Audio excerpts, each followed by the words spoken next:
Hello, I'm Jim Haun, the pastor here at St. Luke's United Church of Christ.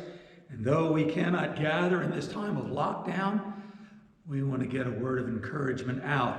I pray that this is a good day for you and that the Lord is sustaining you in these times.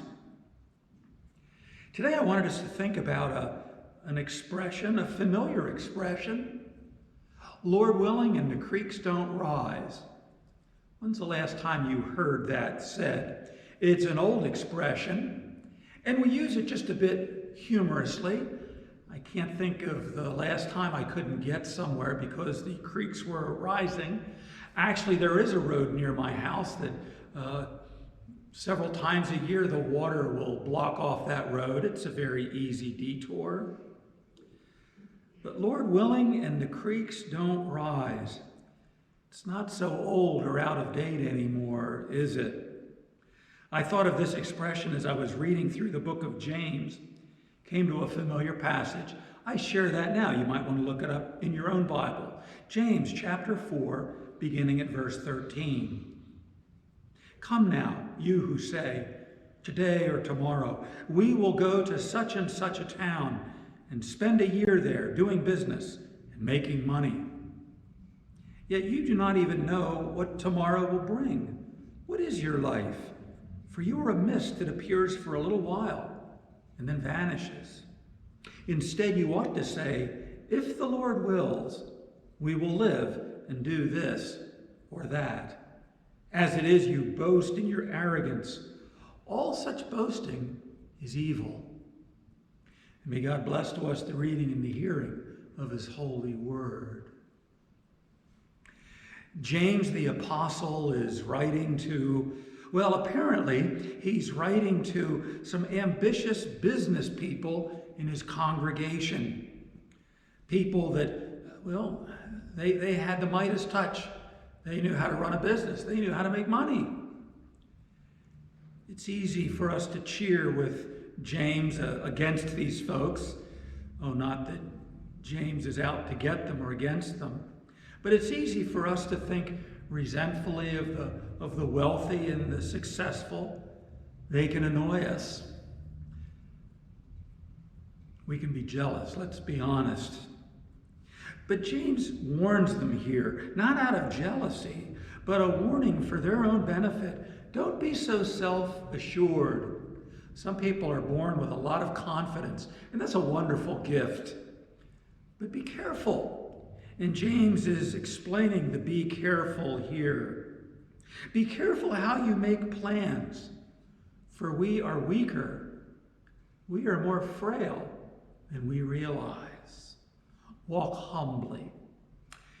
And he says, instead you ought to say, rather than simply boasting of grand plans, instead you ought to say, if the Lord wills, we will live and do this or that.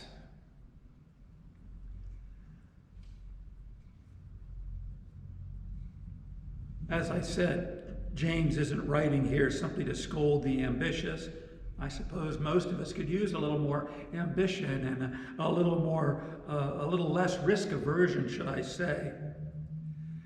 But he was warning those who were so caught up in their own ambitions, and whether we realize it or not, he's warning us. You might say, well, I don't have any grand plans like these people do. This is a scold from the teacher that I escaped. Well, not necessarily. Consider the plans that we do have. If we just look around the congregation, their young people will tell you how their schooling is all planned out and their career, and on they go. They're expecting to make the team, and etc., etc. We look at our own lives, and even at something like retirement. Oh, we have that all planned out. Our income, our health, we've got everything all planned out. And James calls us to pause. How sure are those plans? Creeks do rise, as we're learning right now. Man proposes, as the old saying goes, and God disposes.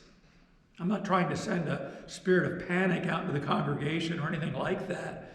But we need to be humble for the things that we bet on or act as if our plans are so sure and immovable. They might move more easily than we realize. Lord willing is the way that James wants us to think. Paul uses that expression on a number of occasions in his letters. Lord willing, and not out of timidity. Paul was not timid. He was ambitious for the Lord. Yet a number of times he would say, Lord willing, I will visit you people. Lord willing, because he knew that the last word was not his. Paul was not being defeatist. He was being a realist. Well, we live in a time where a lot of plans have come to naught. Many plans have been set back, and sadly, some plans have been ruined. We've seen disappointment face to face. We've all been taught a lesson in humility. And I suppose that a new phrase is finding our way, or should find its way, back into our vocabulary. Lord willing. Not timidity. No, not timidity by any means. And remember, when we say Lord willing, we're not giving up. We're not giving up hope by any means. We're leaving it in the Lord's hands. And those people are mighty hands. I have a prayer here for humility, a prayer penned by William Barclay, the much-loved New Testament scholar. A number of you people have read his commentaries, often presented in a daily devotional form. Let's bow our hearts. O Father, give us the humility which realizes its ignorance, admits its mistakes, recognizes its need, welcomes advice, accepts rebuke. Help us always to praise rather than to criticize, to sympathize rather than to condemn, to encourage rather than to discourage, to build rather than to destroy, and to think of people at their best rather than at their worst. We ask this for thy name's sake. Amen.